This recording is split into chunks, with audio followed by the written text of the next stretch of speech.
यापूर्वी तुम्ही कधीही न खाल्लेलं, अगदी टेस्टी असं नमस्कार, अमृत खजाना मराठी रेसिपी चॅनलमध्ये आपले मनापासून खूप खूप स्वागत आहे. या ठिकाणी तुम्ही बघत असाल, ही आहे अमरनाथची भाजी, अगदी ताजी ताजी अशी. आज याचं आपण बनवणार आहोत अगदी छानसं असं सांबार, अमरनाथचं सांबार. चला तर बनवूया. अमरनाथची पानं ही अशी असतात. हे बघा, ही लालसर 2 टाईपची येते, तर ही अशी लालसर.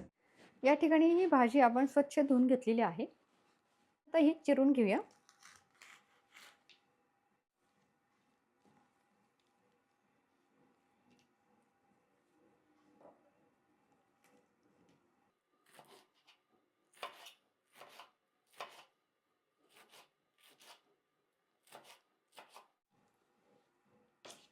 या ठिकाणी आपली ही अमरनाथची भाजी चिरून झालेली आहे.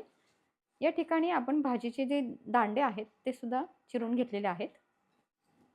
या ठिकाणी 1/8 कप म्हणजे 1/4 पेक्षा कमी उडदाची डाळ घ्यायची आणि तेवढीच आपण मसूरची डाळ घेणार आहोत आणि ही मुगाची डाळ.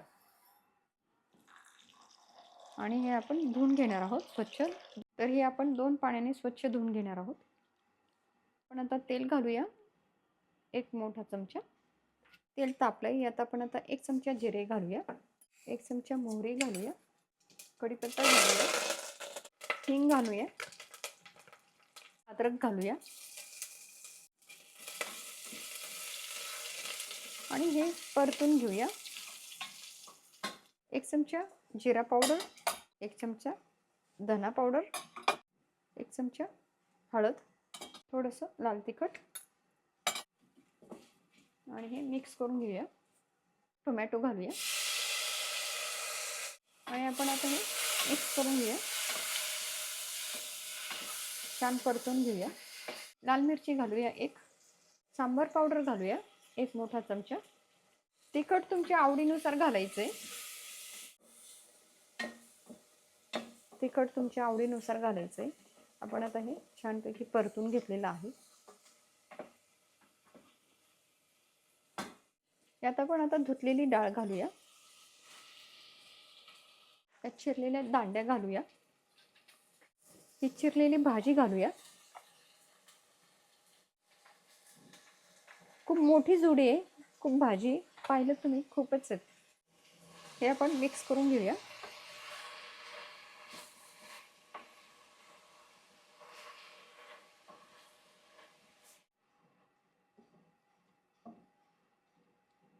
यात आपण आता पाणी घालूया. हे 2 कप पाणी घातलं यात. यात अजून मी 2 कप पाणी घालणार आहे. यात आपण ड्रमस्टिक घालणार आहोत. यात आपण शेवग्याची शेंग घातलेली आहे. चवीनुसार मीठ घालायचं आहे. 1 चमचा मीठ घालत आहे आणि हे आपण आता मिक्स करून घेऊया. या ठिकाणी मी हे सात्विक सांबार बनवत आहे, त्यामुळे यात लसूण कांदा मी घातलेला नाही आहे. आणि 4 कप पाणी घातलं यात. तर अजून थोडं घालूया. तर यात आपण अजून 1 कप पाणी घालूया. सांबार हे पातळ असतं, घट्टसर नसतं. 5 कप पाणी घातलेलं आहे यात. त्याला आपण आता झाकण लावूया आणि शिट्टी बसवूया. आणि आपण याच्या 3 शिट्ट्या करणार आहोत.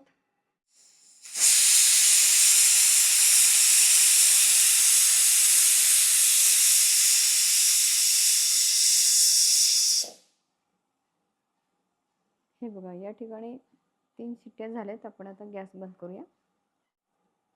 थंड झाले की बघूया. चला, कुकर थंड झालेला आहे.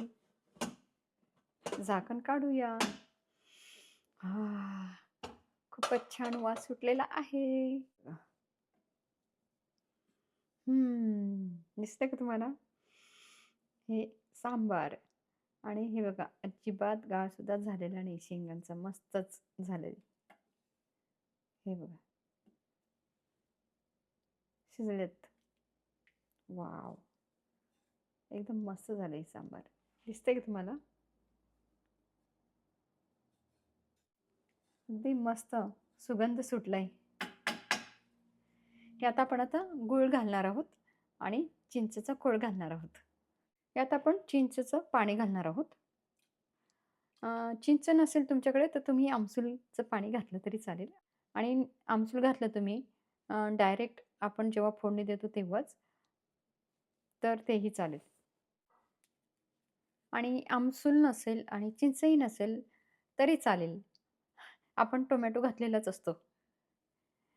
तर या ठिकाणी आपण गूळ घालणार आहोत. तर सांबारमध्ये गूळ घालण्यात येतो. ते गोडसर असतं, आंबट गोड सांबार. तर या ठिकाणी आपलं हे अमरनाथ शेवग्याच्या शेंगांचं सांबार बनून तयार झालेलं आहे. अगदी टेस्टी असं. तुम्हाला मी जवळून दाखवते. हे बघा. वॉव! हे बघा.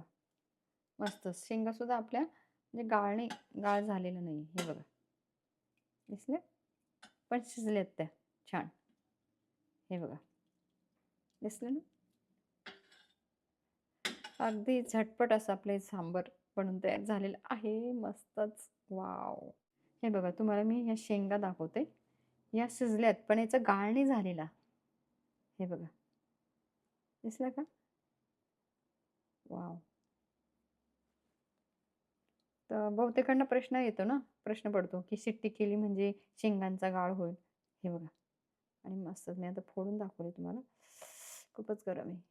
वॉव! चला आपण आता हे सर्व्हिंग बाउलमध्ये काढूया.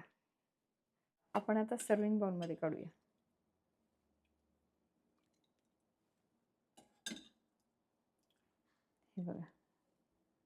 मस्त. एकदम छान. या ठिकाणी अमरनाथ आणि शेवग्यापासून बनवलेलं सांबार. हे बघा या ठिकाणी गरमागरम आपलं हे अमरनाथच्या भाजीपासून बनवलेलं सांबार अगदी टेस्टी अप्रतिम असं बनवून तयार झालेलं आहे. हा हा हा, काय सुगंध सुटलाय. वाव! आणि त्यात आपण शेवग्याच्या शेंगा सुद्धा घातलेल्या आहेत. त्यामुळे त्याची चव अजूनच दुगणी झालेली आहे. तर तुम्ही हे नक्की बनवून बघा. म्हणजे तुम्हाला हे सांबारबरोबर इडली, डोसाच पाहिजे असं काही नाहीये. तुम्ही हे सूप म्हणून पण पिऊ शकता. तर हे सांबार आपल्या पोळीसोबत आणि भातासोबत पण तुम्ही खाऊ शकता. आणि आपल्या महाराष्ट्र स्टाईलने भाकरीसोबत कालामोडून सुद्धा खाऊ शकता. तर तुम्ही हे नक्की बनवून बघा.